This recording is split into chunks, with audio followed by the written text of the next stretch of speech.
And this part of the session is Practical Perspectives on Corporate Governance. And we have 4 esteemed panelists, and I will introduce them as each comes up to present their points of view. I'm pleased to introduce the first, Katie Lamme. Katie has recently retired from Standard Register, a publicly traded company headquartered here in Dayton, where she was the Vice President, General Counsel, and Secretary. Prior to that, she was a partner at Turner, Granzo, and Hollenkamp. And Katie and I had the pleasure of being classmates together and in the class of 1980 here at UD. So, Katie.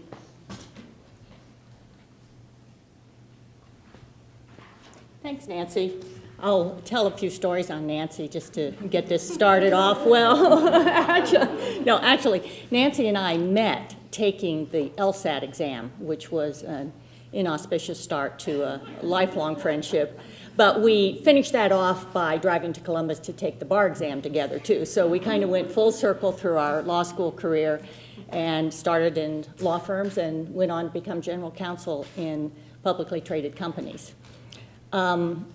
I'm pleased to be here, and it's great to be part of this panel with women who have had a career success that brings them to corporate governance positions from the inside, because I tend to think that all of us have served in governance roles as part of the executive organizations that we work for. I plan to talk here primarily about a retained director search that my company undertook in 2007. I think there may be some learnings that we can take away from that. You may hear resonating in what I have to say some of the comments from the panels earlier today and the difficulties of getting women into corporate boardrooms. And in connection with that, I'm also going to talk about the experience that I had as general counsel with the board, in particular with the woman that we did have on a board, one woman in a board of 7 or 8, depending on what year you were looking at. Let me first give you kind of an understanding of what Standard Register is. As Nancy explained, we're a publicly traded company. We're listed on the New York Stock Exchange. The company is about 95 years old, headquartered in Dayton, although it has a national presence with sales offices and manufacturing facilities all through the country. We're not global or international. The Standard Register basically provides business-to-business communication processes in the healthcare, manufacturing, and financial markets are the primary 3 direct markets that we serve. The traditional, if that sounds like business speak, which it was a little bit, and probably only one person here totally understands, Kelly, who worked for one of our competitors, would understand what that is. Our traditional products were printed products. I'll give you an example. In a hospital, it might be an admission form, an x-ray requisition, something of that nature. And it was used primarily for the internal processes of a hospital, a bank, those types of organizations that were very paper intensive. We also have lines of labels. As you would understand quickly, those products are under a great deal of pressure from electronic and digital processes. And so the company has been in transition over the last 10 or so years, moving away from sole reliance on printed products into electronic products. As you may have noted, hospitals are going to be mandated to go to electronic and digital formats for their internal documentation and patient records. So all of this has created a lot of revenue pressure on Standard Register. Our public filings disclose declining revenues over the last number of years, and the responses that management has been making to that. My involvement in the company is that I became general counsel in 2002, in April of 2002, which was great timing because 3 months later, Sarbanes-Oxley was enacted, followed by what seemed like a weekly regulation from the SEC to examine and then comment on, and then it would be finalized, and the New York Stock Exchange listing requirements.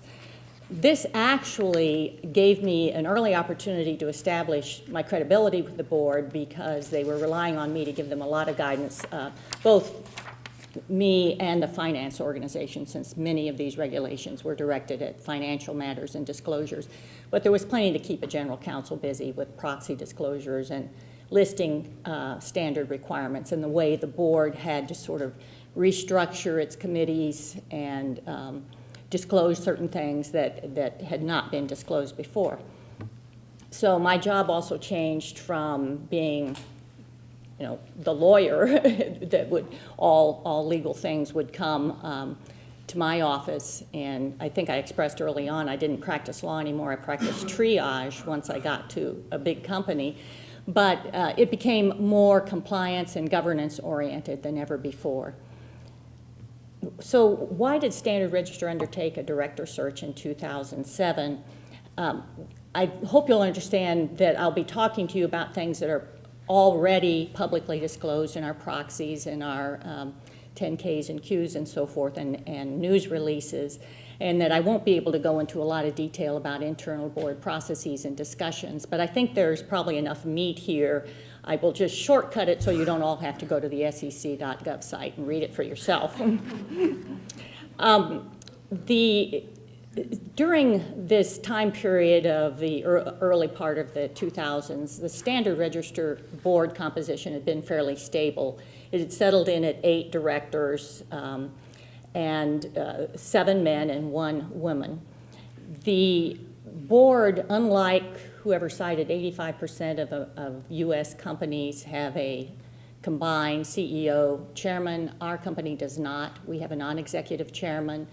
And the CEO is also a member of the board, but he's not chairman of the board. And typically, the CEO was the only non-independent director that we had. So we would generally have 7 independent directors to spread among all the various committees, and they all required total independence.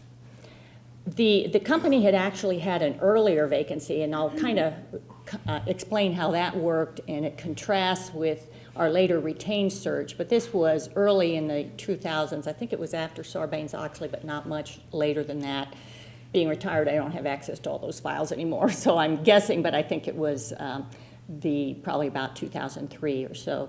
A director retired in the middle of his term, and our board was, under the bylaws, was allowed to fill that vacancy for a new person to fill out the term.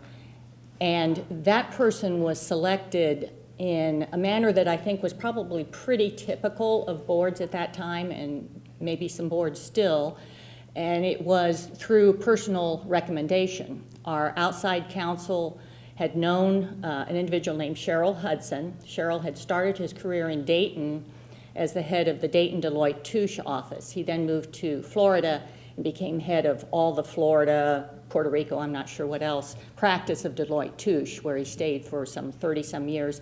He just retired, and he's very energetic and was looking for some new activities to keep him busy, particularly some board work. This couldn't have come at a better time.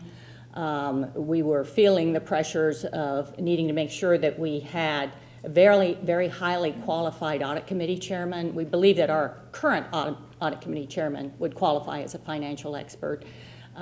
He was the head of his own company and very knowledgeable.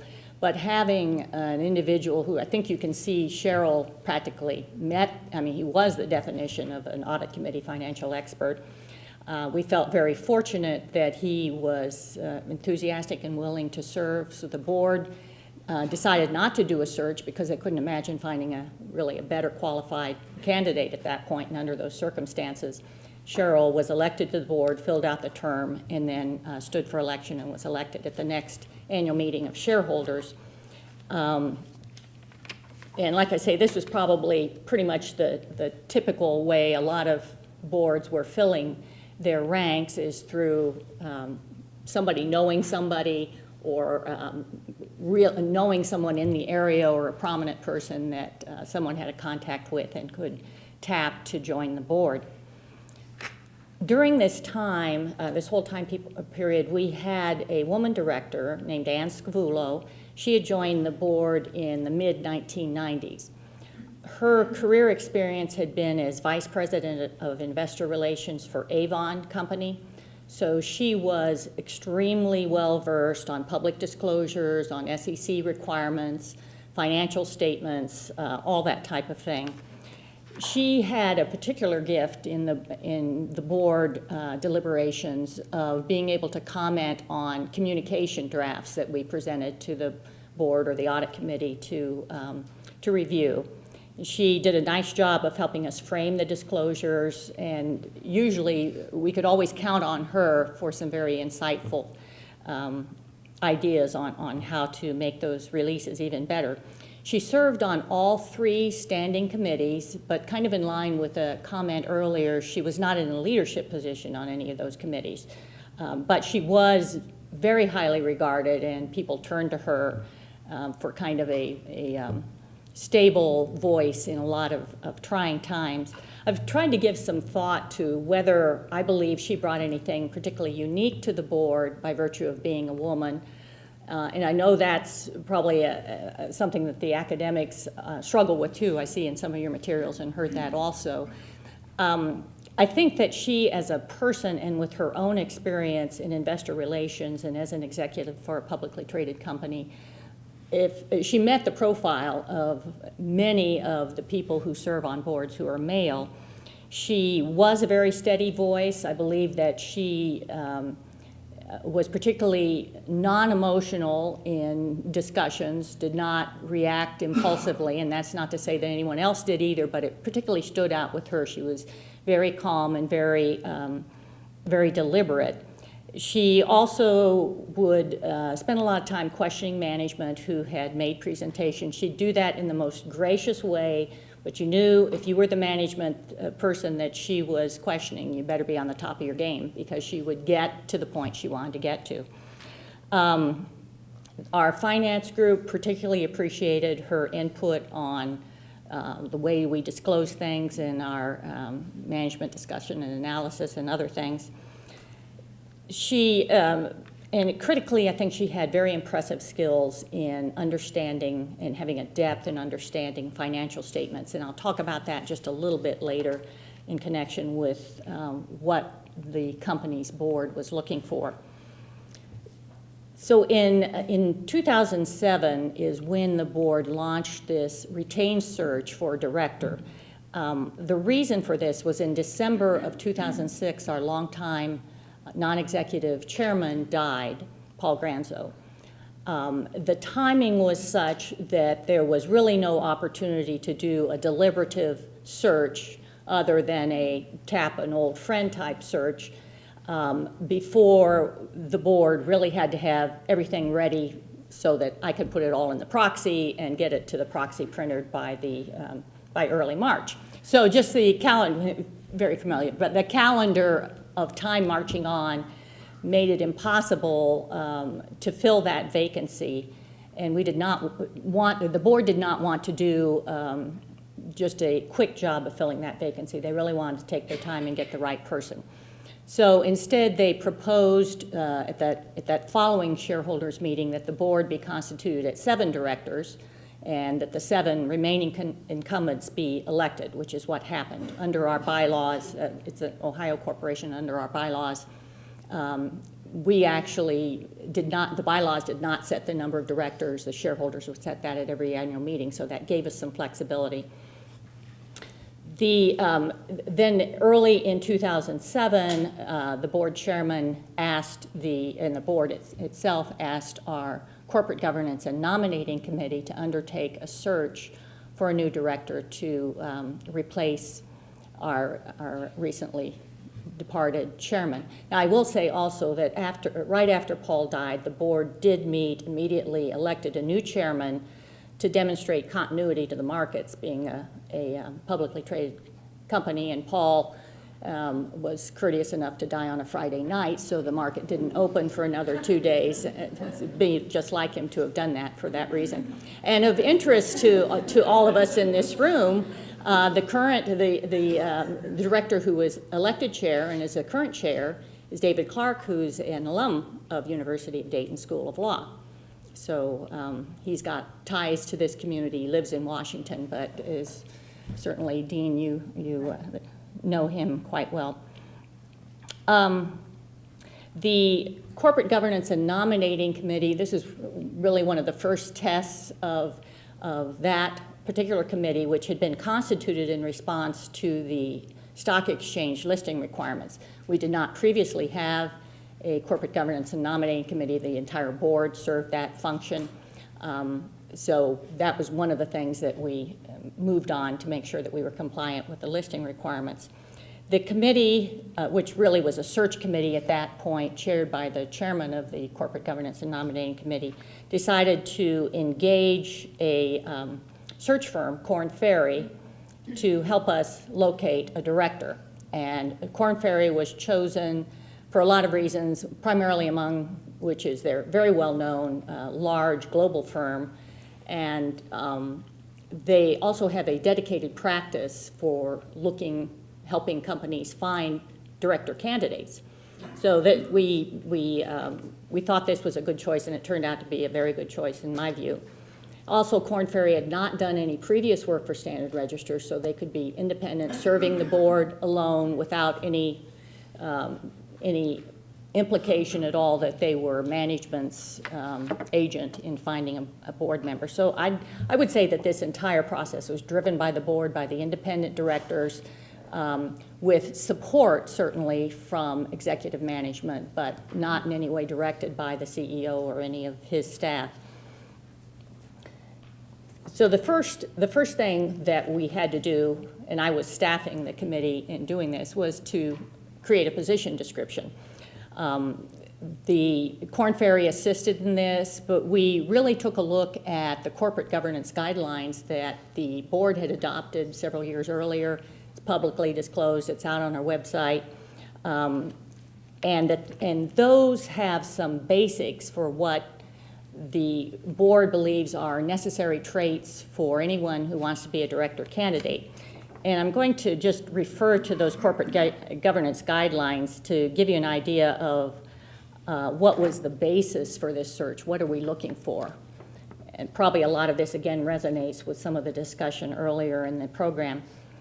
The board's role is to understand and approve the company's strategy, understand its business environment, and oversee operations of the business, all toward the goal of maximizing shareholder value, more corporate speak.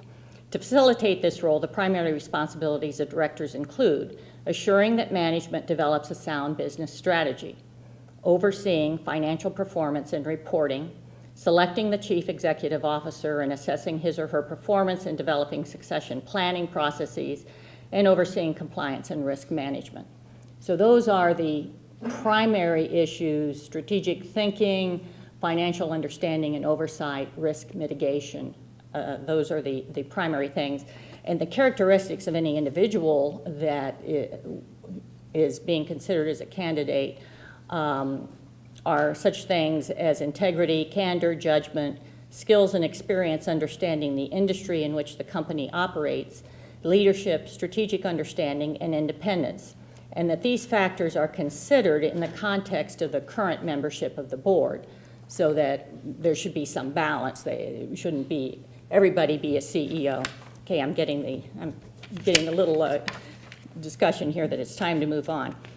This framework also had to meet all the listing and disclosure requirements. We were primarily looking for someone who might have strategic skills that would help us with the transformation that the company had been going through over the last couple years. The committee also informed Korn Ferry that diversity was an important criteria, and that actually, given the experience with Anne on the board was very receptive to having diversity candidates, other females on the board, and any diversity candidates that Korn Ferry could present to us. Korn Ferry then, this process takes pretty much a whole year or close to it. They went back, did a lot of research, came up with a panel of candidates which included several women We then discussed and decided, the committee decided it wanted to interview 4 or 5 of those people, including a woman, and while those interviews were being arranged, the woman withdrew because she had been asked to join the Kmart board. We all thought that was crazy, but she, because they were going through bankruptcy at the time, I believe, but she got what objectively might look like a bigger, better board and withdrew from consideration. Then during this whole process, 2 of our directors, Ann Scavullo and Cheryl Hudson, indicated they'd serve out their terms but would not run for re-election. So suddenly we went from looking for 1 director to looking to 3. Fortunately, we had, by that point, interviewed 3 candidates. We're delighted with all of them, and they all agreed to serve. And they are currently members of the Standard Register Board. They stood for election in '08, I believe. So, and these individuals tended to be a little younger. They were in their 40s and 50s. 2 of them, one is head of an organization that's venture financing funded. The other was an executive vice president of First Data before it was sold, and the third is a high-ranking executive at Coca-Cola. So given that I have very little time left, I'll kind of go through what the learnings are that I think might help inform the issue of women in corporate governance, and particularly on boards. I think that there are a lot of companies that are seeking diversity on their boards. This may not become apparent through the results. It didn't become apparent through our results, unfortunately. But the motives, of course, are all over the map. And many of them tend to be a little cynical. It looks good, or gosh, our disclosures look terrible and we need to do something about that. In our case, it was an elusive goal, because once we'd narrowed down the search and really didn't have time to reopen it, we had lost the woman candidate who looked very promising, and in fact must have been pretty well qualified because of the board she did go on.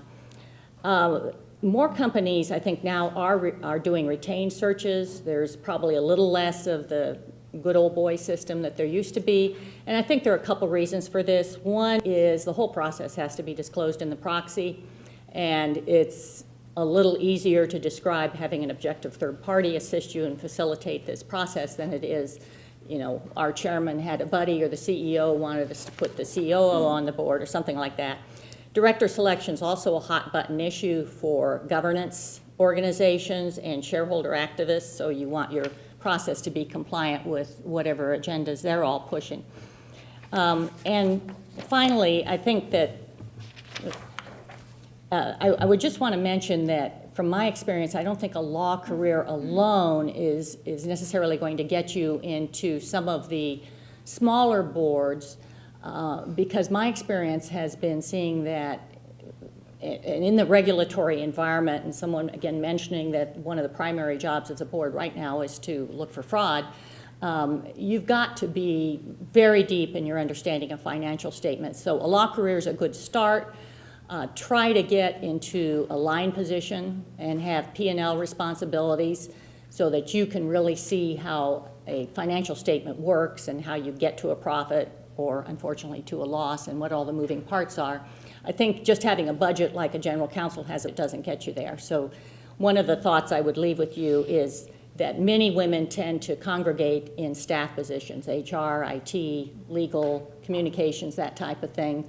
And perhaps on a big board, there would be a little shelter for someone with that particular expertise who didn't necessarily have the financial expertise that otherwise would be desirable, but it would be very important, from my view, to have that financial expertise. So hopefully there'll be a chance for questions later. Thanks very much.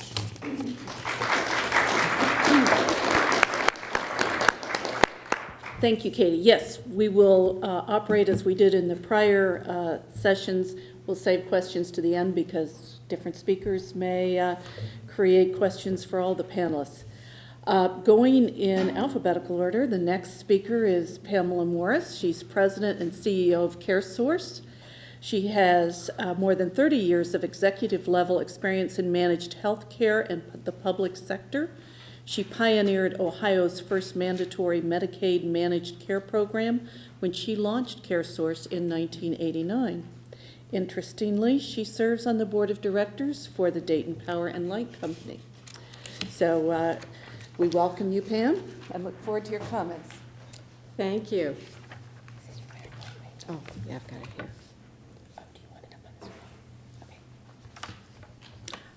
I thought I would start by reviewing the context for my remarks today. And really, they're shaped by my own experience. So I just want you to understand that. It's my experience and my point of view. And it's been shaped throughout my career, which spans well over 30 years. I'm not ready to hit the 40-year mark yet. But throughout that career, I have served on numerous, probably too many to count, nonprofit boards, community boards. And I currently chair 2 local nonprofit boards here in the Dayton community. And I would say chairing 2 at the same time is a little bit too much. It just couldn't be helped. I also serve on 2 large company boards, multi-billion-dollar companies, CareSource, which is a nonprofit enterprise, and Dayton Power and Light, which is a publicly traded for-profit company. I would contend that both CareSource and Dayton Power and Light are very close to being considered a best practice in terms of female representation. In my own company, you can probably understand that, I certainly support women in governance, but I give a lot of credit to Dayton Power and Light for also recognizing that. So in both instances, almost a third, in some cases a third, almost a third of the board composition are women. So I think that is the best practice, and I would say I don't feel like a token in either respect. And I know that exists. I'm sure that it does. It was brought out in the book, I believe, but I don't feel like I'm a token, nor would I probably continue to serve on a board where I felt like that there was tokenism in existence. So from my own experience and perspective, there are real gender and ethnic diversity issues. They're common to all types of boards, large boards, small boards, nonprofit and publicly traded boards. It is just a driving issue that we see in terms of governance. So I'd like to start by examining why there is a lack of women on boards. And it really does start, I guess, with the candidate pool. It's a small candidate pool. Women hold just 17% of board seats among Fortune 500 companies. And it reflects that there are fewer women CEOs or executives in general. Another limiting factor, I believe, is lack of mentoring for women, be it male or female mentors. I see that. I have a predominantly female workforce at CareSource. I take that role of mentor to our female employees very seriously. There's just a certain amount of time that you have to do that, of course, but I do think it is important, and I don't see enough women in executive level positions mentoring other women. So I think that that is another limiting factor as to why we don't see more female board members. As odd as it seems, and it's hard for me to even say this, but there's some evidence of this, that female board members may be reluctant to actively recruit other women. This has not been my own experience. I don't doubt that that exists, but it does seem a little odd to me to even have to say that. I would say at a professional level, however, there are too many instances where I believe women are overly critical of other women. So I think that's in the psychology here somehow. I was a psychology major for 1 semester until someone told me that, the reason you go into psychology is so you can find out what's wrong with yourself. And so I quickly changed my major to something else. So I don't propose to have any credentials there. Obviously, serving on a board is a huge time commitment, especially a publicly traded board. There's a lot of preparation. You're paid for your board service. There's a lot of preparation. and learning and education, and so that also could be a consideration for why we see a low number of women on boards. And I think every failure of a female executive is a setback for all women. And I'm going to sort of end with that quote. There are a lot of good reasons why women should serve on boards. Studies suggest that there is a link between female members on boards and good governance. There's more attention to audit and risk oversight. And these are very critical governance issues today, a lot of emphasis on risk management. And that's something that I'm very interested in and feel that I bring solid credentials in that regard. 72% of boards with 2 or more women conduct formal board evaluations versus 49% of all male boards. Don't know why that is, but that seems to be out there in evidence. Also, diversity on boards drives better performance, and I'm going to speak to that briefly. And there's a link to good corporate citizenship. Today, there's rising shareholder pressure to increase diversity, and that's, I think, a really good thing. There are new SEC requirements around director qualifications and experience and board diversity. Publicly traded companies are now required to disclose diversity issues and qualifications in detail of board members. So we'll have to see how that plays out and whether it leads to more gender representation. It's easy for me to make a case for more women on boards. Companies with the most female board membership had a 53% return on stockholder equity and 66% higher return on invested capital. That should be enough right there. So boards with ethnic and gender diversity perform better in the stock market. They also have fewer restatements of their financials. So I think this is a very compelling case for boards to consider. And there is research and evidence that this is the case. You also need to consider, or I think many boards need to consider, that women make the majority of purchase decisions. My husband will verify that in our household. He won't dispute that at all. But boards should reflect the significance that women play in the economy. And I suppose there are some exceptions to that in terms of what your business is. So let's look at board best practices.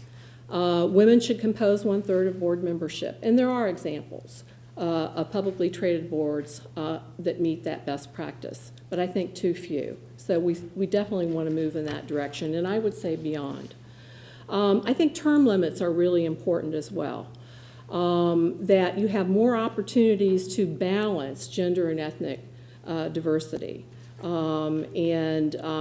Plus the fact that you want to turn over board composition periodically anyway, just to infuse fresh ideas. I believe every board needs a diversity champion. That's a role that I often play, and would say that I play the diversity champion on most all boards that I'm on right now. And I think it's important that boards make a concerted effort to create a diverse board composition. It all, again, gets back to that candidate pool. The bigger your candidate pool, I think, the better your results will be. And a retained search is certainly an option for finding qualified female directors. But I think you can also use less expensive mechanisms working through your consultants, your external auditors, your strategic partners, lobbyists, and just your personal and professional network.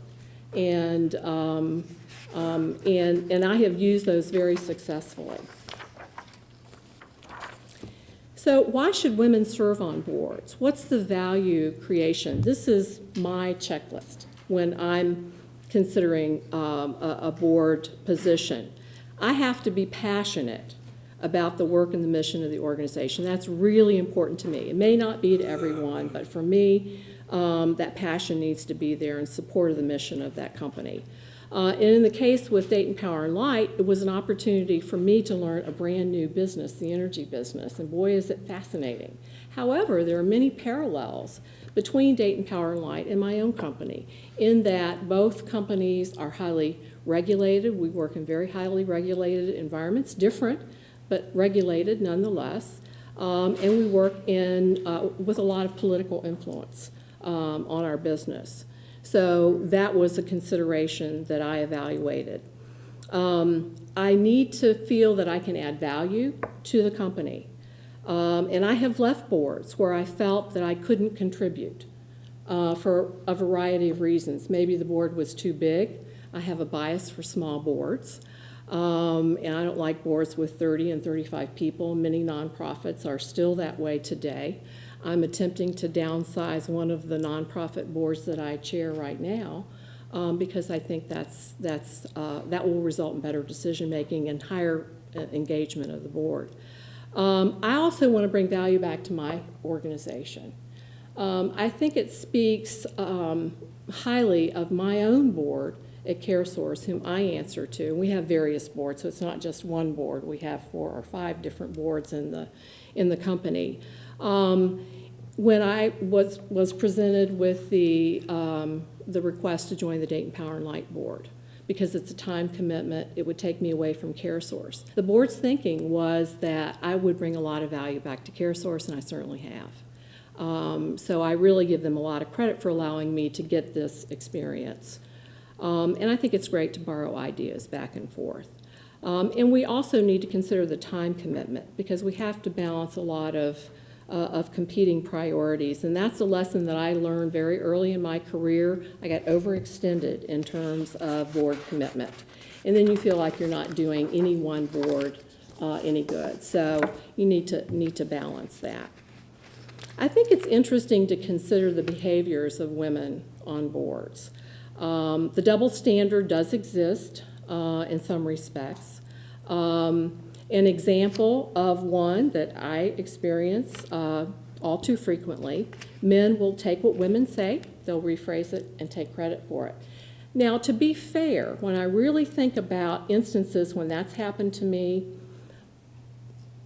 often it's a communication failure, and I'm going to touch on that because I think it's really important, the differences between the way women and men communicate. There's this open question, I think it was addressed in one of the books, about whether women should adopt male behaviors. My personal philosophy is no, women should not adopt male behaviors, that you need to be your authentic self. My view is take it or leave it. However, there are times when you really do need to modify behavior and modify and adapt to the situation. I'm going to give you an example. That involves taking a strong stand on an important issue, not on every issue, but on a really important issue. And for me, I'm very passionate and I'm very direct, and that can sometimes be misinterpreted. I'm very self-aware of that. So I had to think long and hard about how I was going to articulate my opposing viewpoint very carefully so that it wasn't perceived as being overly emotional or mean-spirited. Maybe that's not the right term. Because had that been the case, I think my opinion might have been dismissed. So I was very, very careful in taking my, big, strong stand and thinking through how I was going to articulate my position. So that's just something that I'll throw out there, and it worked. It was successful. And so that's just a lesson learned for me and something that I need to continue to work towards. I'd like to close by talking about the value that women bring to the boardroom. We bring fresh perspectives. We'll look at a situation from a completely different angle, and I think that drives better discussion and decision making, and I've certainly seen that in evidence. We're more conservative, typically, I'm not. Women are typically more conservative and risk averse in financial decisions. We're definitely hardworking. We hold ourselves to a much higher standard. We do our homework and we show up very prepared. It doesn't mean that men don't. I'm talking strictly about women. Women typically have a different communication style. I think this is worth spending just a couple of seconds on. Hopefully you all can relate. I work primarily with women, so most of my conversation on a daily basis is with other women, not exclusively. So when we communicate, we often skip words. We'll jump into the middle of a sentence. We can finish each other's sentences. And it's all very shortened, the communication. And that's great. And that's really my comfort zone. However, I can't communicate this way to most men, especially my husband. I have to go home and I start that way, and then I get this blank look. And so I have to back up, fill in every word in the sentence, maybe give him a little background that I assumed he had. And this happens. And so I just think we need to be very aware of that we do have different communication styles. And in the boardroom, you may need to adapt your style. It's something that I've had to learn how to do. Women bring a healthy respect for shareholders, customers, and employees. And by nature, I think it's well known that we're more nurturing. We're also metric-driven and action-oriented. Those are my two favorites, and we're always eager to learn. So the quote that I'll leave you with from Claire Boothluce: "Because I am a woman, I must make unusual efforts to succeed. If I fail, no one will say she doesn't have what it takes. They will say women don't have what it takes." I think that's very, very profound. And unfortunately, this attitude still exists in some circles. But I think the symposium today is a helpful step in the process of changing attitudes toward women in corporate governance. Thank you.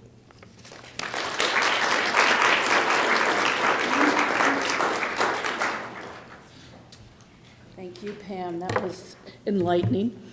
We now have another point of view, and we're going to have Kate Nolan stand up here. Kate is Associate General Counsel at the Duke Energy Legal Department.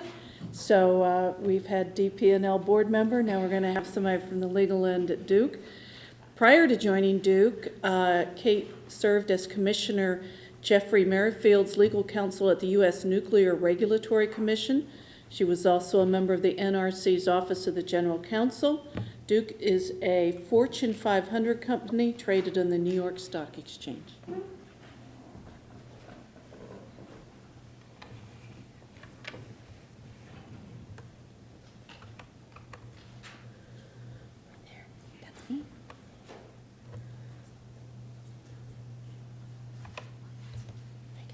Thanks. Well, hello everyone. I'm very excited to be here talking to you today. It was a pleasure to be invited back to the University of Dayton where I graduated from school. So I'm very happy to be here. When I was formulating my presentation and thinking about what I could offer the group given the esteemed panelists and where they are in their careers, I thought I would give you a personal reflection on my experiences rising through the ranks and moving into corporate life and give you some of my observations. So my disclaimer is I'm not here speaking on behalf of Duke Energy. These are my personal reflections, so please don't impart them to Duke or think that what I'm saying is simply applicable to Duke, because in preparation I did speak to a number of my colleagues at other institutions and corporations, and it is formulated too on a lot of my early experiences. So we're going to touch on that really briefly so you understand why I had some preconceived notions about the role of women in the legal field and in corporate governance. So with that, so my pre-corporate life, just to give you a brief look as to why I had some of these thoughts that you're going to hear in the presentation. While I was here a student, I did some clerking experience, and the first experience I had was at a law firm here in Dayton. And at that firm, there was one female partner, and there was one part-time female associate. So not a lot of women represented there. And there was a male clerk hired at the same time as I was, and most of the partners didn't quite know what to do with me. They preferred to work with the male clerk, and I tended to get all of my work from the one female partner or the one female associate. And so I developed very strong relationships with them and kind of inherited a little bit of their view on women in small firms here in Dayton. And it was a firm of about 40 people at the time. So after I had that experience, I was fortunate enough to participate in the judicial externship program here at UD, and was able to clerk with Judge Barber Gorman on the Montgomery County Common Pleas Court. And at the time I was doing that externship, there were only 2 judges serving at the time, and I was lucky enough to work with one of them, but again, not a huge representation of women in that field. I moved on to the 2nd District Court of Appeals, and there were no female judges at the time. I know that's changed, and I think that's a move in the right direction. But so my early experiences, there just weren't a lot of women to mentor with, to hear about their experiences, and to be very candid, some of the experiences that they, were imparting to me were quite negative about the treatment of women in the law. I actually had a very positive experience with sort of my last summer before my 3rd year, and I went to Washington State to work in the Attorney General's office there. There's a female Attorney General, and almost all, the exclusion of one person, all of the Associate Attorney Generals were female. So it was a completely different change for me where, women's opinions were freely given. There were clearly no glass ceilings within that organization. And everyone had very positive views, and the male Associate Attorney General felt very comfortable working with his Associate Attorney Generals, male, female. And when the division interacted with other divisions within the Attorney General's office, also very positive. And so men and women seemed to work very well there.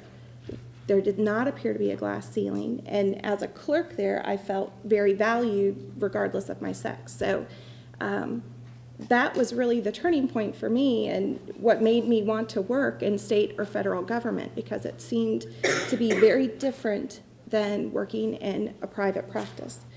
So that's kind of the early view. And I will say about that, I think geographical location did play into that difference of experience. Here in the Midwest, and particularly in the Dayton area, it seemed that women were not being given as much opportunity, but out on the West Coast and in Seattle in particular, women, there did not seem to be the same restrictions on participation of women. So that's one observation.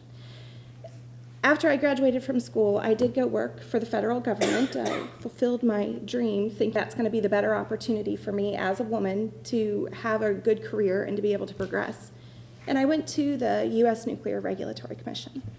The numbers that you see on this slide are actually the numbers currently. At the time that I joined, there were no female commissioners, although Professor Branson spoke about Shirley Jackson, and she was the chairman of the U.S. Nuclear Regulatory Commission shortly before I joined the agency. She was one of only 2 female commissioners that they had had prior to her tenure there. At the time, the general counsel was a woman, although she only had one other woman at the senior leadership ranks, and neither of them had children. The number of women in the senior leadership positions at the NRC at the time was very low. I think it was about 4 people other than the general counsel at the time. And the percentage of female employees was very low. As you can imagine, nuclear is not a real woman-oriented business. I perhaps didn't choose the best agency for a career, but the government tends to have more women because of their flexible policies and the family-friendly orientation. But nuclear is not a big area for women. Primarily, we draw our staff, the technical staff in particular, from the nuclear Navy, so no women. Fields of engineering, where again, not a lot of women practicing. So the agency as a whole was a very male-dominated environment. And so it's good to see that the numbers represented here are showing improvements as far as women being in leadership positions. There is now a female commissioner on the commission sitting right now. 9 out of 23 of their senior executives are women, which is a huge improvement. And although the general counsel did leave and there's a male general counsel, 4 out of the 9 senior positions are held by women. So I spent about 7 years at the USNRC, and it shaped a lot of my views about how far a woman could go in her career and what skills you needed to become a senior leader in an agency or in the nuclear industry as a whole. And the other things that I wanted to point out about the time in the federal government and what I think is significantly different than corporate life is their criteria for promotion and the pathways that you need to take to be in a leadership role. It's in the government, it's very clear where you need to go and what steps you need to take. So if I want to be in the senior executive service, I have to progress through a number of positions. I have to qualify for the senior executive service. I have to complete a qualification program and rotations, and then I'm going to get picked from a pool. So it's very clear how you become a leader in the government. In a minute, I'm going to contrast that to when I joined corporate life. It's very different. So just to kind of summarize that, not to bore you with where I've been, but I really thought that in the government there was better opportunity for women, and that had indeed been my experience. And I did think that women who did not have children were more likely to rise to the higher echelons of governance, either in the federal government or in corporate life or in a firm, because that had been my personal observation. So, after I left the agency, I went to Duke Energy, and it was a bit of a culture shock to me to go from the government to a corporate position. Nuclear is very male-dominated, and I was used to that. The energy business as a whole is also very male-dominated, and it quickly became clear that there were not very many women in the senior executive positions or on boards of directors for energy companies. The second observation is early on, I had entered at a particular level and, was looking at my future career growth and trying to determine what my career goals were going to be within the corporation. And I had asked about promotion and leadership roles, and there were no criteria, almost. They were very loosely defined. They were provided a lot of flexibility and, I would say, ambiguity. And there was no clear pathway to a leadership role, because as soon as you figured out what the right path was, something would change and the path would be completely different. You'd have to find it all over again. There'd be a merger, there would be an organizational change, there would be leadership changes, and so the path never stayed the path.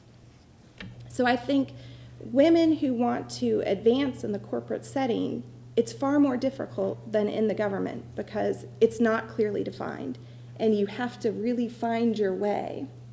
And one of the ways that I think women can progress in their careers is to find a mentor who can help them locate the path, because you may not be able to find it by yourself, but if you find someone who has walked that path and is willing to sponsor you and mentor you and can help you get on the path, then I think you're going to have a greater chance of success in achieving your personal career goals. The other thing that was very different between working for the government and working for a corporation was the idea of performance feedback. In the government, you had very regimented steps about when performance feedback is given, how it's given, how you're evaluated for raises and promotions, and performance feedback was very key to that. And when I first joined Duke Energy, there were no regular performance feedback requirements. It was very supervisor, discretionary driven, and it certainly wasn't a 360 performance feedback. It was, maybe that person's individual views of your performance. They may talk to some of your clients, but it was hard to get a good sense of how you were doing because unless you had a really great supervisor, and I've talked to my other colleagues, it's hard to tell if you're on the right path or if you're doing the right things if you are on the path, if you don't get performance feedback. So it's difficult to know where you are. if you don't have that. And one of the things that I've been very pleased with that has developed over the years that I've been at Duke is they have formalized their performance feedback program. And I think that's a way that women can leverage the job that they're doing, the good work that they're doing, into steps along that path into senior leadership positions. So I thought it would be interesting to just take Professor Branson's theories from some of his work and apply it to Duke and see how we stack up. Given my personal observations, I was very curious to see what was going to happen. So I specifically looked at, the board of directors composition and, is there an element of tokenism? I looked at our senior leadership composition and looked at the CEO position and our executive leadership team to see whether some of your observations actually panned out in a company like Duke. So you understand kind of the entity we're going to look at. Duke is a Fortune 500 company. We are one of the largest electric holding companies in the U.S. We have 4 million customers and over $57 billion in assets. Right now, we have a proposed merger on the table to merge with Progress Energy, and that would create the largest utility in the U.S. if that merger is approved, and it would move us into the Fortune 100 level. So that's what we're going to look at. So right now, our board of directors composition. We have 11 members, and we have 1 female director. And I apologize for the error. That should be 9%. And I will confess that PowerPoint plus math equals a personal hell for me. So I apologize. But Ann Maynard Gray has been on our board of directors since 1994. She currently serves on one other company's board of directors, although she's previously served on 7 other companies' boards. So as far as, an appearance of tokenism, I will tell you she's very active, she's very good, she leads several of our committees, and certainly in no way behaves as if she is a token. But the numbers, certainly could be better, but they don't ask me who to put on the board. Our executive leadership team, our CEO is Jim Rogers, and I will tell you that we never have had a female CEO. So we could definitely do better in that. It's an opportunity for us. Our executive leadership team, our CEO has 14 direct reports. 6 of those are female, so we're at about 43%, which is quite good when you look at that statistic. Out of what's considered our senior executive level, we have 45 senior executives, and 11 of those are female at about 24%. So maybe not quite as good there. We have a total of 18,024 employees as of the end of last year, and female employees are 22%. So when you look at the senior executives, it's representative of the number of female employees at the company. But again, numbers, could be better. But again, energy is traditionally been a male business. So the women who are there are working hard to change that. So what do you think, conclusion-wise, if you look at it? I think our board definitely could have better female representation, and I'll tell you, the Progress Energy Board has 2 women directors. After the merger, we'll have a board of 18 instead of 11. 7 of those members will come from Progress. So if we receive 2 females, then our numbers would be much, much better. After the merger, our CEO will be Bill Johnson, so we will continue to have a male CEO. And it's unclear right now what the senior executive team is going to be, but we have high hopes that more women will be represented on that team. I'm running out of time. So I did have a slide here that was a why slide. Why do I think the numbers are what they are, particularly in the energy industry? I took it out because one of my coworkers suggested that I might be fired if it were attributed to just Duke statistics, and they are not. I spoke with many colleagues, both in the energy industry and outside, who were in similar positions in other corporations to kind of get some of these whys. But I'll share a couple of them with you, knowing that I'm running out of time. I do think that men in corporations, as they rise through the ranks, they typically have a sponsor, someone who is going to put their name on the line for that individual and say, this is the right person for the job. You need to, they talk them up. They, make every effort they can to move that person into a senior executive role. I don't think women receive that same level of sponsorship. One, because there aren't very many women who are situated such that they can sponsor a person. But even if they are, it goes back to what Pamela had said, some seem reluctant to sponsor another woman. They don't want to put their name on the line for another female for whatever reason.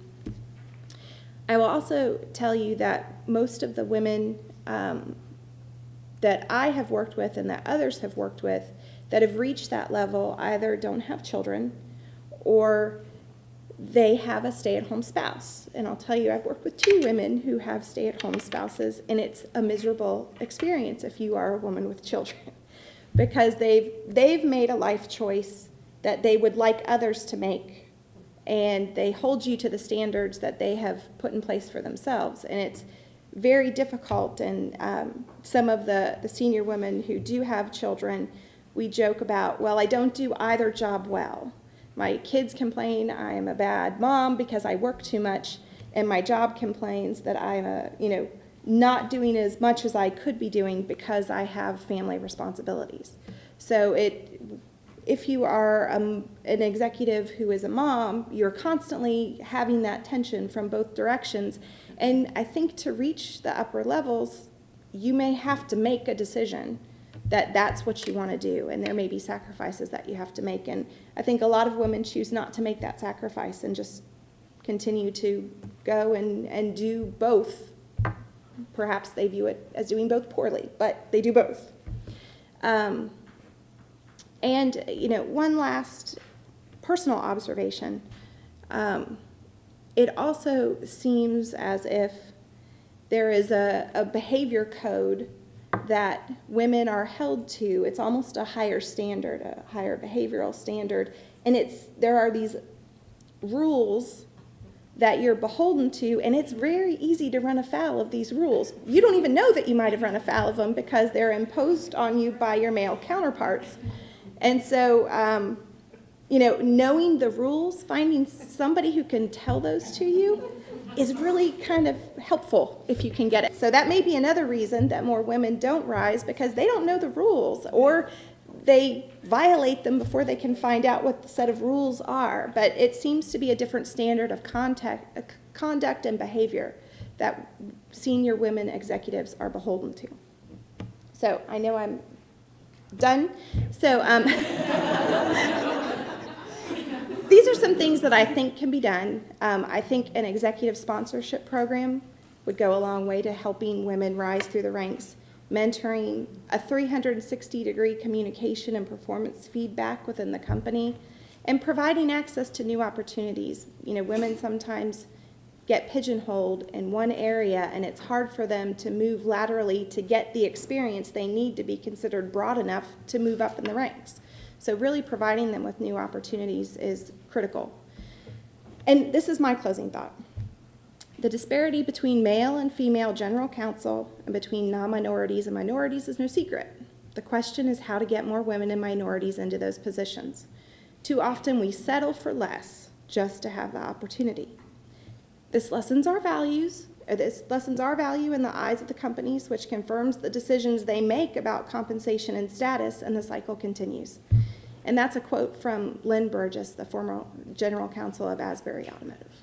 And that, to me, just kind of summarized the situation that we're in. And, we have to break the cycle and move beyond where we're at right now. So, that's it. Thank you.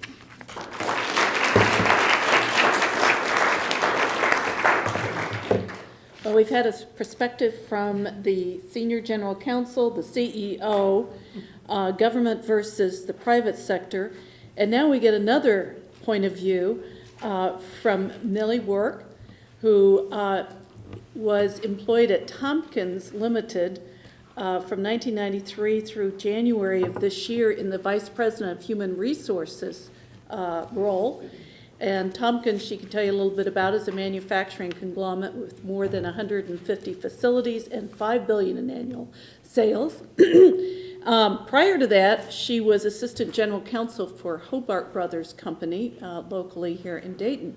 So she's got the legal, the HR, and we look forward to hearing Millie's comments.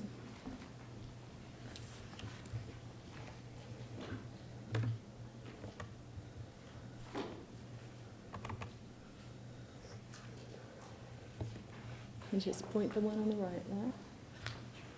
That one goes forward and then it goes back. Good afternoon.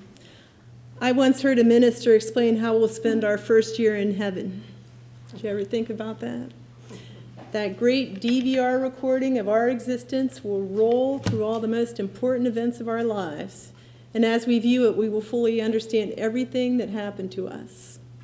Complete context and perspective is going to be provided. So, this gentleman said, we will spend the first year in our heaven saying, oh, I think it's a great concept, knowing how it all fits together. Complete context and perspective on the UK and women's progress in corporate governance will not be provided by me today.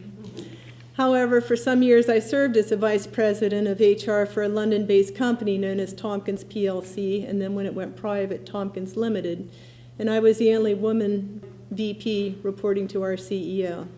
So from that background, I will give you my experience.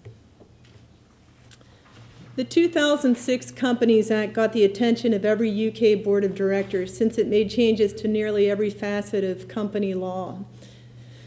Section 172 set forth here imposed additional duties upon directors relating to corporate social responsibility, fondly known as CSR. Before that, I think it was SRI, but today it's CSR.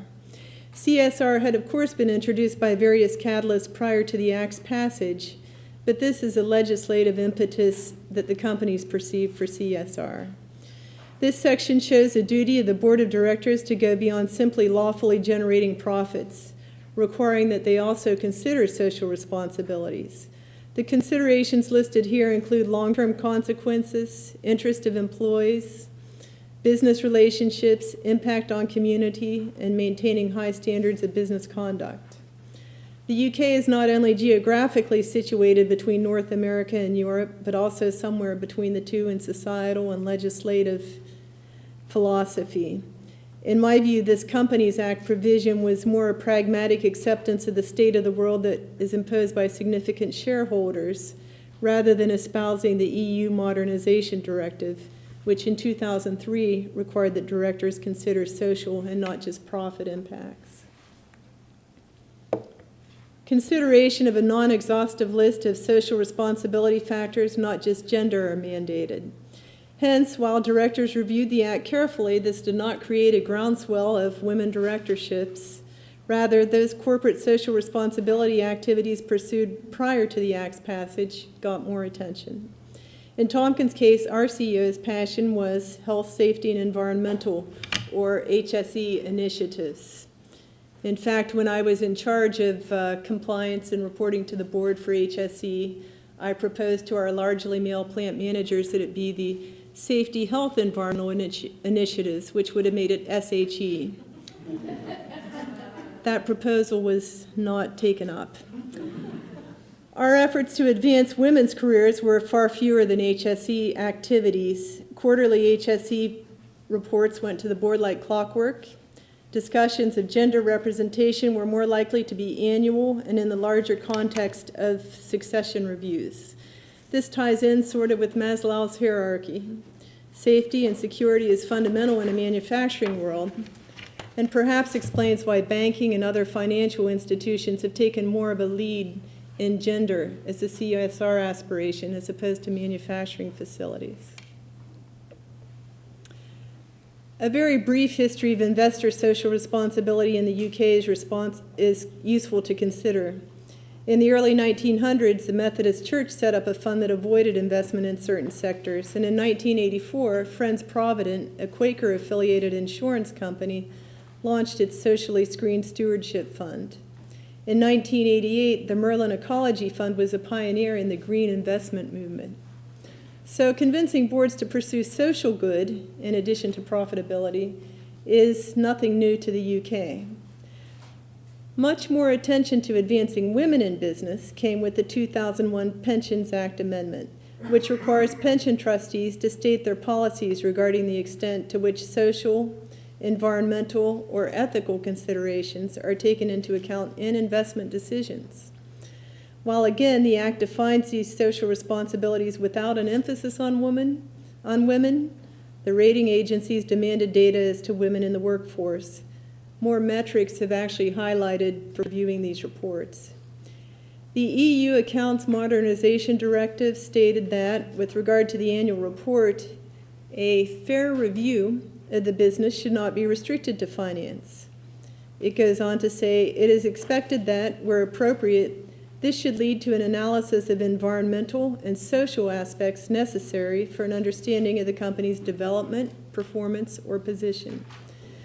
The directive goes on to say, however, taking into account the evolving nature of this area of financial reporting and having regard to the potential burden placed on the undertakings below certain sizes, member states may choose to waive the obligation to provide non-financial information. Much more helpful was the Higgs Review of 2003. Commissioned by the British government, the report recommended governance practices, including bringing in women, even if they were not yet at board level, but were strong leaders in HR, change management, and customer care roles. And the FTSE 100 firms with women directors already in place adopted them earlier than firms with all male boards, which may be a reason the FTSE 100 has advanced more quickly than the lower capitalized firms represented in the FTSE 250.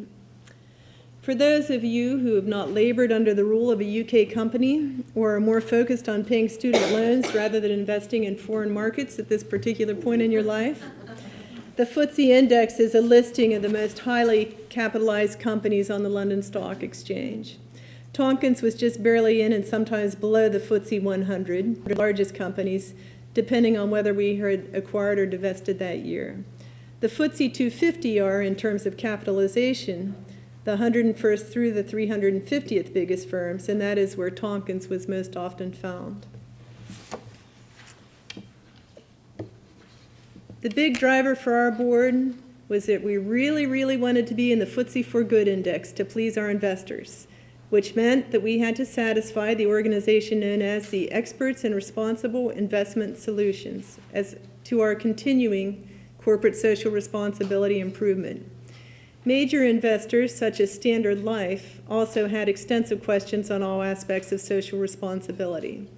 Every year, we receive numerous questionnaires on issues relating to every corporate social aspect you can name, ranging from charitable giving to carbon footprint to our actions in preventing the spreads of AIDS, HIV in emerging countries. Gender composition of the company was almost always a factor, but never a priority with these agencies. The general direction was that you needed to show numerical progress in overall CSR. There was a lot of box ticking. There was a lot of opportunity to allow you to exercise where you felt it was most important for your company. But given the non-specificity, it was difficult to get any kind of focus on women. Since the Companies Act, important governmental and institutional guidance has emerged that may serve to advance the cause for women on boards. The UK Financial Reporting Council's Corporate Governance Code was reissued May 2010 and is applicable to listed companies reporting on or after the 29th of June 2010. The revised code includes a new provision stating that the search for board candidates should be conducted and appointments made on merit against objective criteria and with due regard for the benefits of diversity on the board, including gender. As with all UK corporate governance code provisions, companies are able to comply with a provision or to provide an explanation as to why they have not done so. Private companies are also encouraged to conform, but there's no requirement for disclosure of compliance in private company accounts. The Institute of Chartered Secretaries and Administrators, reviewing the Higgs guidance on behalf of the FRC, repeated that the appointment process should have due regard for the benefits of diversity on the board, including gender, and communicating this guidance via chartered secretaries and administrators is likely to improve implementation.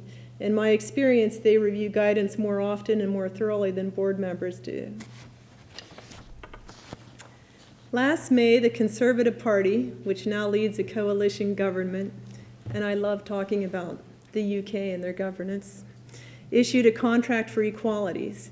In this contract, the party promises to bring change to Britain's corporate boardrooms, introducing new rules to increase the proportion of female directors, and creating new opportunities for women to rise to the top. We will require the long list for directorship appointments to include 50% female candidates. The contract also promises to provide redress for homophobic bullying, unequal pay, violence against women, discrimination against disabled children and their families, perpetual DNA storage for those charged and found innocent, and nearly every other social ill one can name. Hence, I saw little hope for women in boardrooms being given priority in the Conservative agenda until Prime Minister David Cameron appointed Lord Davies, former Labour Trade Minister, to complete a report on how to increase the representation of women on British boards. On February 20th, the Financial Times stated that he has completed his long-awaited report. In it, he recommends that the FTSE 100 companies challenge themselves to increase female representation to 25% by 2015. As predicted, influence and persuasion rather than quotas will be the suggested path. But Lord Davies indicated quotas will be imposed in the future if there is no progress. A key recommendation is to ask board chairs to only retain recruiters who publish the proportion of women they place on boards. Also, investors are asked to consider board composition and voting slates for directorships, and companies are asked to disclose information on women in their boards. More specific advice to board chairs and investors can only help, and broadening reporting responsibilities to recruiters does, I think, increase awareness.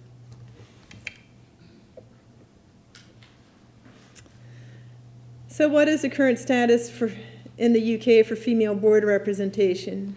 The FTSE results show a glacial pace, I think is what the Cranfield School of Business said, of increase for women in both executive and non-executive positions. To meet Lord Davies' recommendation, representation would need to double in 4 years. You can see that in more than 10 years, the FTSE 100 companies moved up less than 6% to achieve the representation at 12% that Professor Branson set out earlier. The FTSE 250 today at 7.8% is within a percentage point of where the FTSE 100 was in 1999 at 6.9%. And again, no surprise to those of you who have been listening earlier. As Sarah Arnott, writing for The Independent, pointed out, today's FTSE 12% is worse than it looks because several hold multiple board positions. There were, as of August 2010, only 120 individual women on boards out of the total pool of 1,100 directors. And just 20 of them, or 6%, are executive rather than non-executive directors. I think you probably already figured out what I think our biggest obstacle is, and it's the number of competing priorities that boards face, not the least of which is making a profit in an ever-changing financial world. Tomkins' primary markets are automotive and housing, so you can guess where our main focus went from 2008 forward. When sales sink, preserving profits becomes paramount task of a board. The gathering of metrics alone from all constituents of CSR is a formidable task, and picking priorities among the CSR agenda is a real challenge for every company. In terms of likely UK outcomes, the current trends are to require the reporting of metrics and explanations of noncompliance, not the quotas adopted by some other countries. However, in my experience, adopting a credo nearly always leads to more sustainable results and avoids some unforeseen and negative outcomes. The idea that you would go private or chop down the number of people on the board doesn't strike me as something that would really be a good thing for most boards. The research indicating that diversity results in better business decisions is something we should all times encourage. Better board decisions mean more profit, and data providing that intelligence gets a board's attention. I was most effective in promoting health and safety with data showing avoided cost. There is credible research showing that boards with female representation are better off financially, and more research on that topic might be very helpful. Also, women helping women advance is even more powerful. You will recall earlier I mentioned that boards, at least in the FTSE 100, who have female directors are more likely to cultivate additional female directors. Professor Branson's books and others who have documented the success stories of those who have attained CEO status in themselves give us the tools to move the process along. I think it's impossible to overstate the value of networking. Every time my board discussed the entire topic, it began with, "Who do you know who would be a good fit?" So I know it sounds tiresome and it sounds old, but it really works. The networking and getting out and getting known is hugely important. Finally, the proportion of women attending college and earning top academic honors is on the increase. In time, higher representation is inevitable. I hope some of the women out in this audience will one day be executive board directors. From Ataturk onward, it has been widely recognized that women's talent should never be wasted. Thank you for letting me share my perspective, a rather minuscule slice of heaven's vision, with you.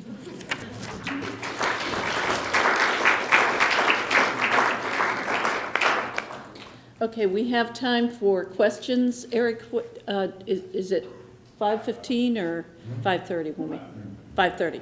We have lots of time for questions. So we've had 4 stimulating points of view. There's 2 microphones. And if folks would please come down, and if you have a particular person you want to address it, please let us know. I'm interested from each of your perspectives, and especially your comment, Pamela, about if I succeed as an individual. If I fail for all women. And I struggle a little bit with the discussion of quotas and defining diversity, because I feel like as if the perspective here is that we want to push women more into directorship or corporate or governance. But do we do it? Do we highlight ourselves to our own detriment? Do we highlight or do we call out or require the quotas or focus on the quotas to such a degree that it actually hurts us as a group, as women, because you don't see, men are in the majority, of course, but if a man succeeds, he succeeds on his own. If he fails on his own. He's not called out because of his sex by any means. But if we focus on the definition of what is diversity, well, we had our criteria, and it included that we look at female, and we chose a female, and she failed, so we're not going to go that route down the road. Do you think that that is a risk from what you have seen and from your experiences?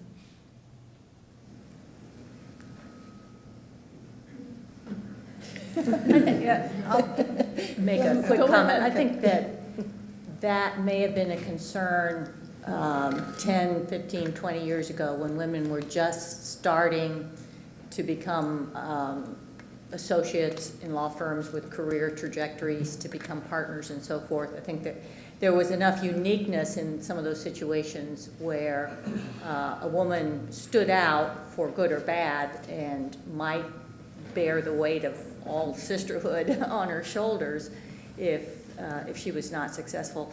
I see less of that now. I see, for example, our executive team at Standard Register had probably 40% women, all again in staff positions, not line positions, but still I never got the sense that we as women were being judged as women. I think that era may have passed a little bit, and it was sort of, what have you done for me lately, and have you, accomplish the goals that we agreed upon, so on and so forth. So I don't get that sense anymore. Maybe somebody else has a different perspective. Yeah, I was just going to add, I think when high-profile female executives, as profiled in the book, when they fail, I think it is a setback, quite frankly.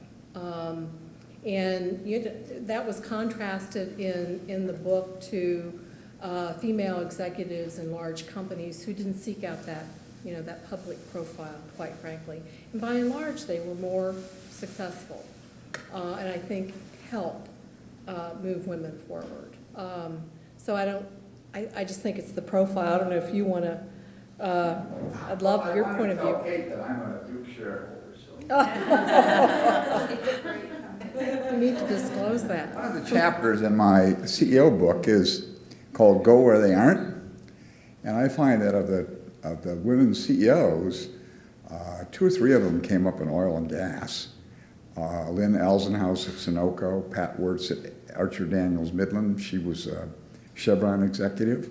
1 or 2 came up through the utilities field. Ellen Coleman at DuPont, paint and chemicals. I don't think it's for everybody, but I think times are changing. I think that in many of these industries, they may be male-dominated, but they're going to find more enlightened attitudes on males' behalf. So if you have the background and you have a good quantity of financial literacy, it might make sense to go to Duke Power or to go to an energy company where it was not a place for women to go 20 or 25 years ago. It's probably easier to stand out.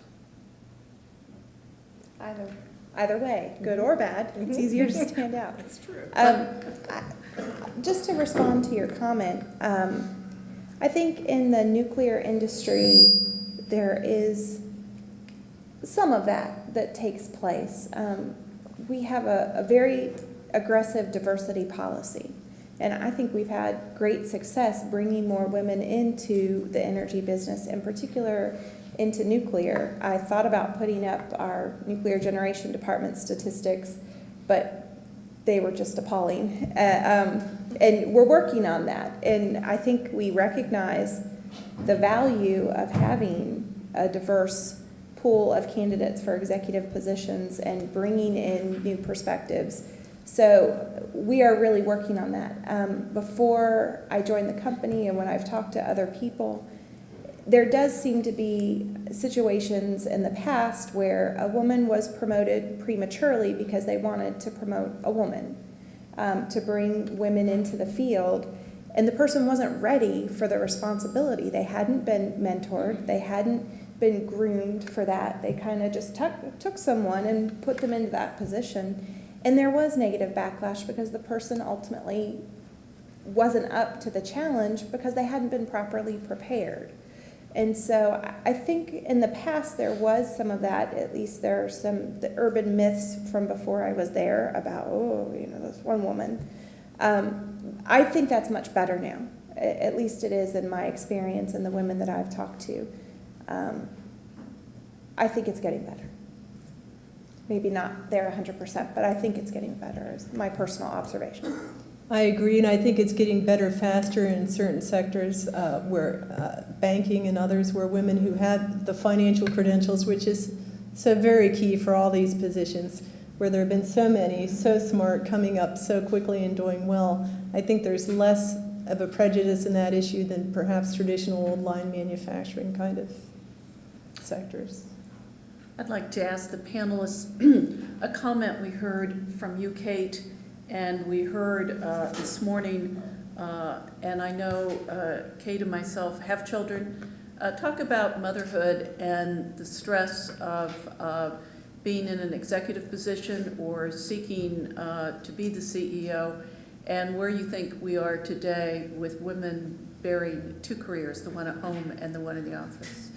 So whoever wants to start. Well, I can only say that I married a man with grown children, and my stepdaughter refers to me as the unindicted co-conspirator with the grandchildren. So I didn't have children in my career, but I I think most companies see taking the long term over a 25-year career, how insane it is to sideline folks off. I think law firms have done a credible job in the last 10 years of actually recognizing what a foolish waste of talent it is. But again, I think it is very difficult in manufacturing to lose the ground, which to me, your idea of you sidestepping into a different area is a very sensible thing to do. And I would just add, I don't have children. And in many respects, I guess it's helped me. I haven't really thought about it. It really allowed me to put my full energy into building CareSource, nurturing the culture of the organization. I spent a lot of time doing that. And it wasn't a choice not to have children. It just wasn't meant to be. And I had a career and was busy and focused, so I didn't really obsess over it. But it maybe has given me some advantages. I don't think about it. I do work with our female executives with their family life, work-life balance, and really understand their issues to balance that. I think it's really important. And we've even set some goals around that. So I support,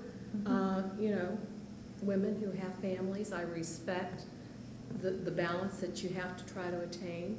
I don't think it's held anyone back, in our company, but we're 80% female. So I guess that's unique.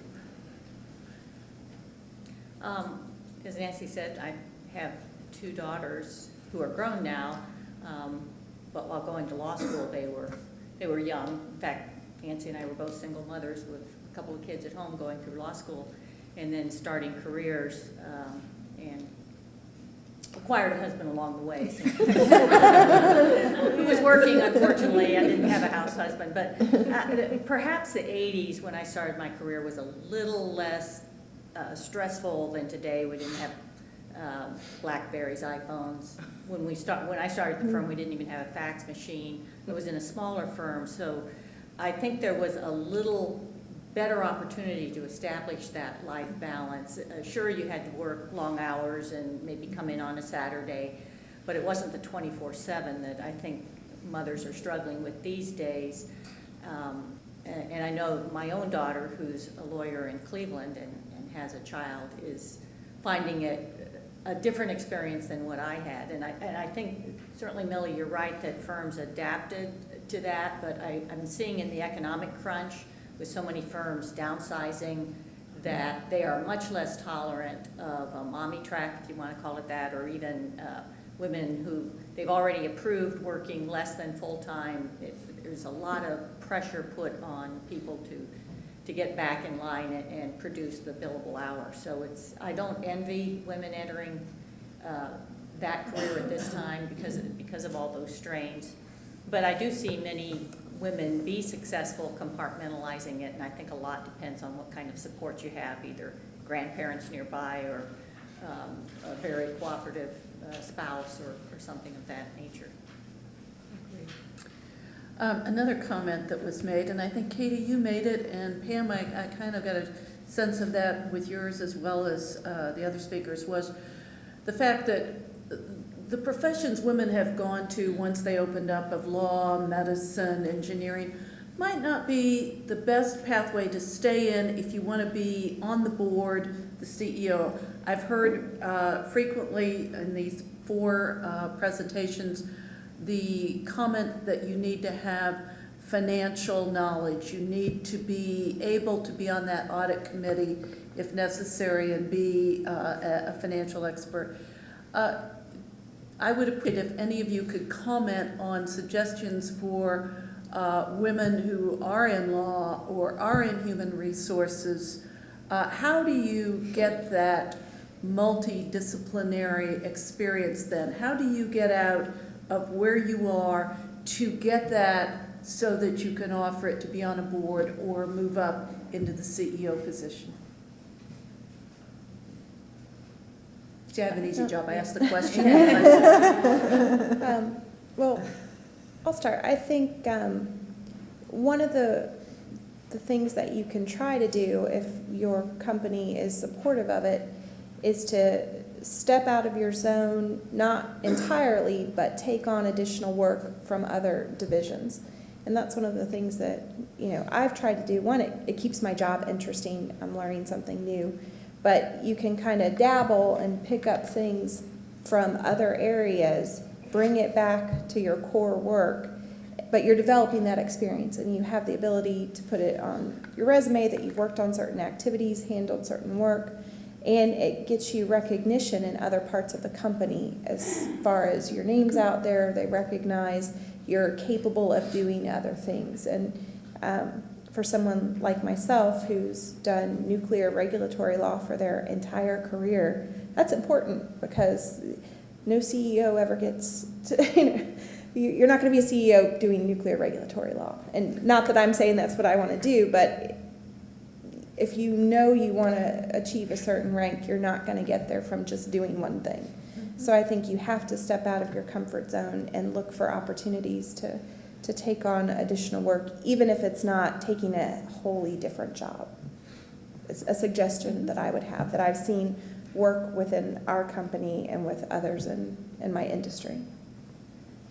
And I would say from a board perspective, thinking about my own CareSource boards, we look for skill sets. So you don't have to have a strict financial track. I think it's good experience to have. I'm not considered a financial expert, don't want to be a financial expert. There are others who have more qualifications than I do, but I bring something unique. I bring CEO experience to the Dayton Power and Light Board. That was something they were looking for, getting a relevant sitting CEO, not a retired CEO, and that's hard. That's hard to find that. And I think that I brought, that perspective certainly to the board.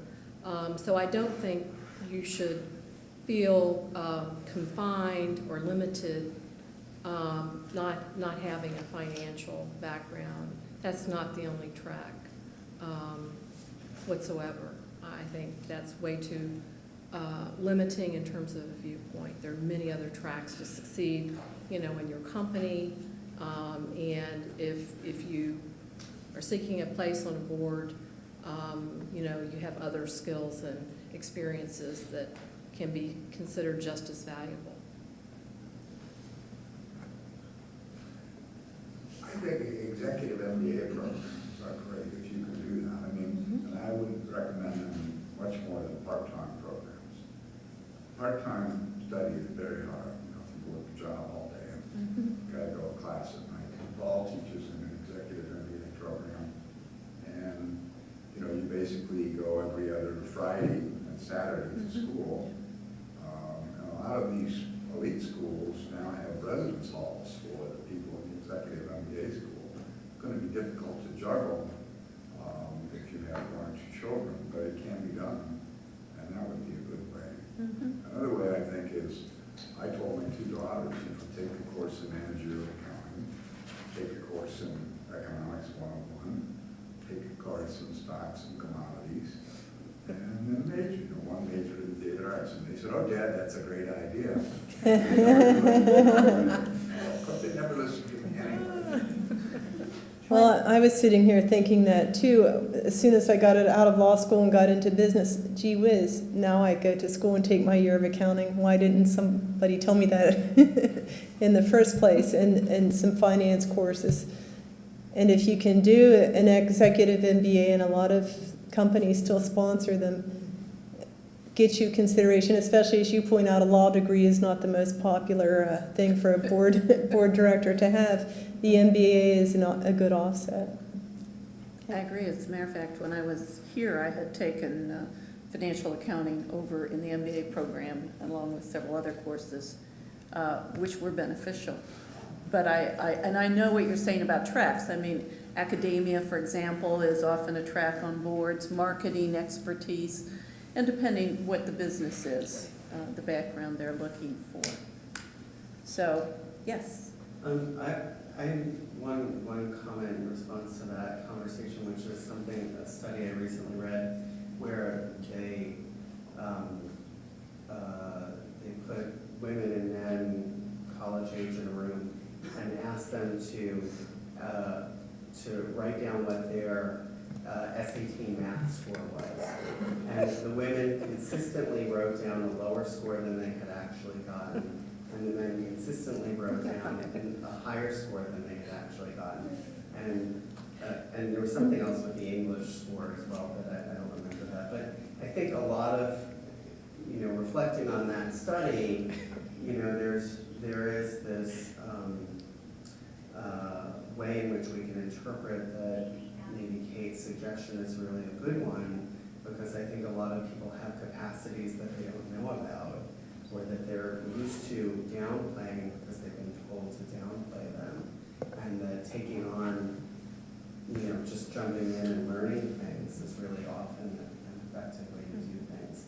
I also had a quick question, which maybe it's not a quick question, but in a few sort of law scholars have written about minorities in a corporate context and why often they don't succeed, and that a lot of the people who go up the ranks are risk takers, and they succeed because they're risk takers. They stand out, and they sort of perform in a way that's better than their peers who are non-minority by taking these risks. And then some of them fall down on the job because they've taken excessive risks. And I was wondering whether, for any of you, that resonated either in your own experience or in the experience of other women that you know in the corporate context. Well, I've seen myself at least one CEO who took an inordinate risk and then was no longer with us. I have, as a lawyer, had to draw the line, and this is a whole different conversation. It's really about ethics, where you report to the CEO and you've gotten in a situation. I said to my husband one Saturday morning, well, when I come home, I may have plenty of free time, because I was going in to meet with the CEO on further discussion on a project we had underway, and our points of view differed. And fortunately, we had a meeting of the minds, and I still had a job when I came home that Saturday afternoon.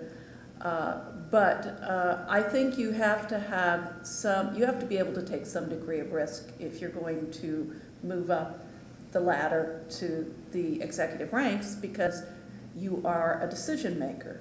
But it has to be rational risk. You have to have reasoned through while you're making your decision. And I think it's prudent, at least from my observations and my own experience, to, as I say, have people on the airplane. In other words, if it's a material risk that's going to either have publicity or some material financial impact, I'm going to share my thought processes and my recommendations and what my decision is with my CEO before I finally implement it.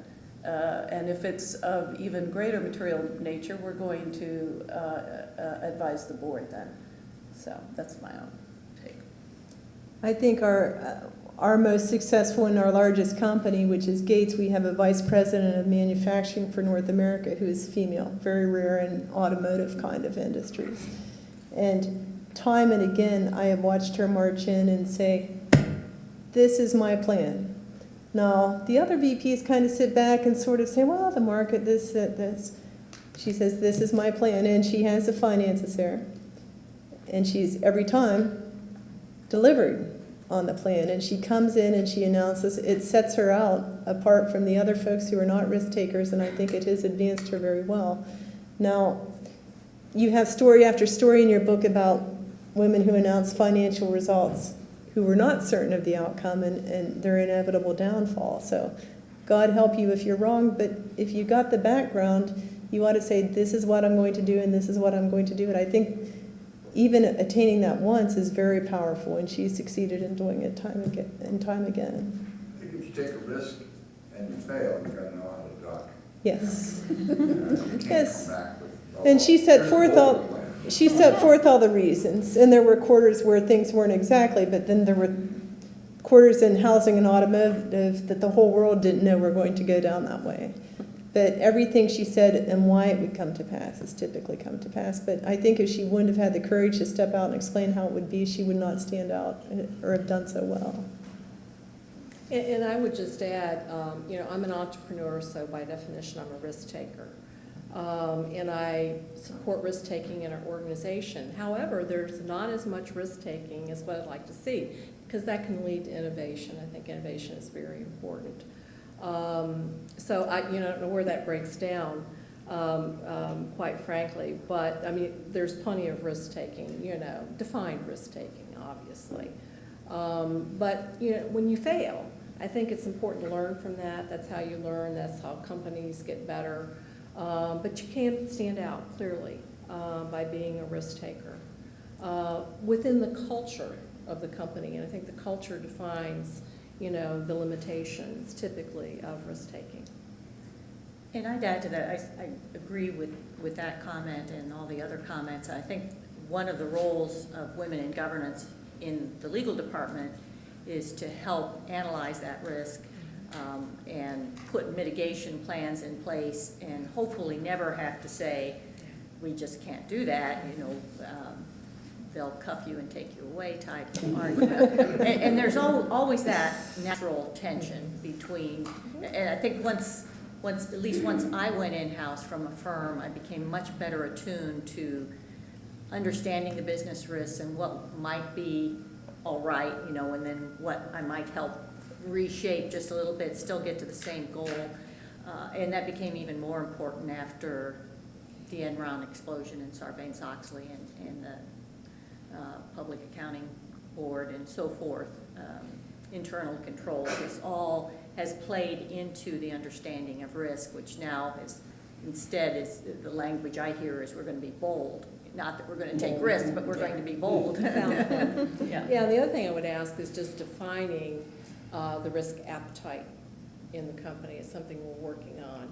It's just not, it's just not nailed down. I think it is important in terms of your enterprise risk management program to define your risk appetite. And then there are parameters there for everyone to understand. Well, I don't think you've answered the pressing question I have, which is, should my 26-year-old non-lawyer daughter who works in New York quit her job where she thinks she's going nowhere and get an MBA? I would be interested in anyone. I say, do the Peace Corps for 2 years if you're going to. But my real question, but I'd be happy if anyone had any advice to me on that. My real question is to Kate. I was fascinated when you talked about the unspoken rules, and I think I'd like you to share with us a few that you found, and I would suggest to you that if there isn't a book deal there, there's certainly an internet book that we would all get 100 million times if you wrote it up. First, let me say, I don't claim to know the rules, given I'm not yet a super senior executive. So clearly, there's still some that I don't really know. And it's really from speaking with other women in other companies and women within our company. A male executive may be able to get worked up, feel very strongly, speak very strongly about an issue. If a woman does the exact same thing, it's, oh, she's being over emotional. Oh, it's just being a woman, and there seems to be an expectation that a senior executive female is going to be more restrained, more, and maybe not get worked up, as just one example. And again, I don't think I, by any stretch of the imagination, know the unwritten rules that are out there. But when you've seen women who have been demoted or been phased out of the company after certain behaviors or certain episodes, or they do take risks that backfire, or they don't take enough risk, they're too conservative, it's hard to try to figure out, okay, well, which rule was it that maybe didn't go her way? It's more of it's instinct, kind of watching what happens to people and hearing what happens to women executives and other institutions, and it's hard to define. So We'll look forward to it on your My book deal. I want to thank our panelists. We're coming down to the end of our time, and we've got another speaker. So I want to thank everyone here and for your great questions. And I think we have one more presentation and to complete the evening.